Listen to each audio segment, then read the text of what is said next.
Laut Mati, atau juga yang disebut sebagai Laut Asin, adalah danau garam yang terkurung daratan di antara Israel dan Yordania.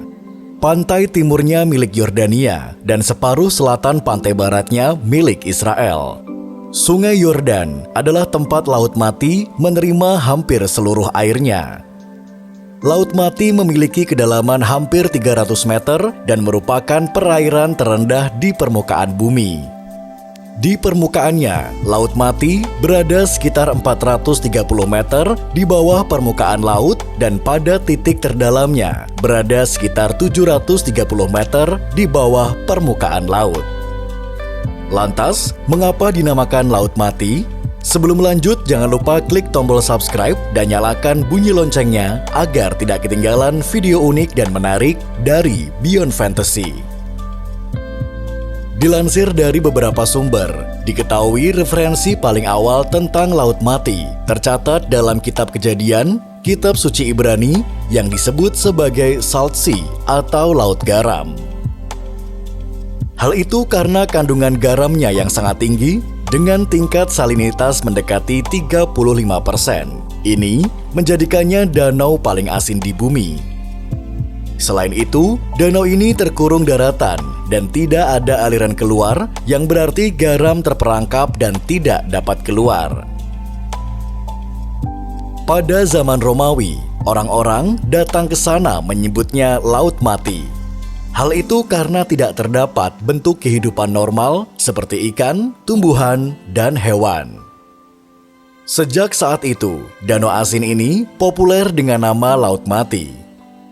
Meski ia juga dikenal dengan nama Laut Asin, Laut Daratan, hingga Laut Setan dalam berbagai kebudayaan. Secara sederhana, Laut Mati memang sulit untuk mendukung kehidupan layaknya di lautan atau danau pada umumnya.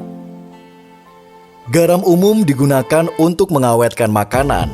Ion mempengaruhi tekanan osmotik sel yang menyebabkan semua air di dalam sel keluar.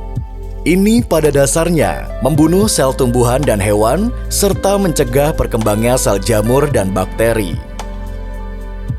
Oleh karena itu, kandungan garam di Laut Mati sangat tinggi, maka akan sulit bagi hewan dan tumbuhan untuk hidup di sana. Meski demikian, terdapat beberapa bakteri, jamur, dan sejenis alga yang disebut Dunaliella yang hidup di sana. Alga ini memasok nutrisi untuk Halobacteria atau bakteri pecinta garam. Ada juga spesies yang tinggal di sekitarnya, beberapa spesies burung dan juga mamalia termasuk kelinci, serigala, rubah, hingga macan tutul. Perairan Laut Mati sangat asin dan konsentrasi garam semakin meningkat di dasar danau. Fenomena tersebut dapat menciptakan dua masa air yang berbeda di dalam danau dalam jangka waktu yang lama.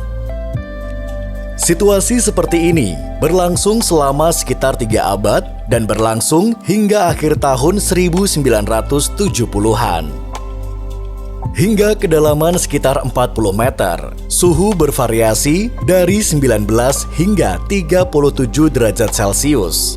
Salinitasnya sedikit kurang dari 300 bagian per 1000 dan airnya sangat kaya akan sulfat dan bikarbonat. Di bawah zona transisi di kedalaman antara 40 dan 100 meter, airnya memiliki suhu 22 derajat Celcius dan tingkat salinitasnya lebih tinggi sekitar 332 bagian per 1000. Di wilayah ini mengandung hidrogen sulfida dan konsentrasi magnesium, kalium, klorin, dan bromin yang kuat. Perairan dalam Laut Mati penuh dengan natrium klorida yang mengendap ke dasar. Dan karena sangat asin dan padat, maka perairan tersebut tetap berada di dasar secara permanen.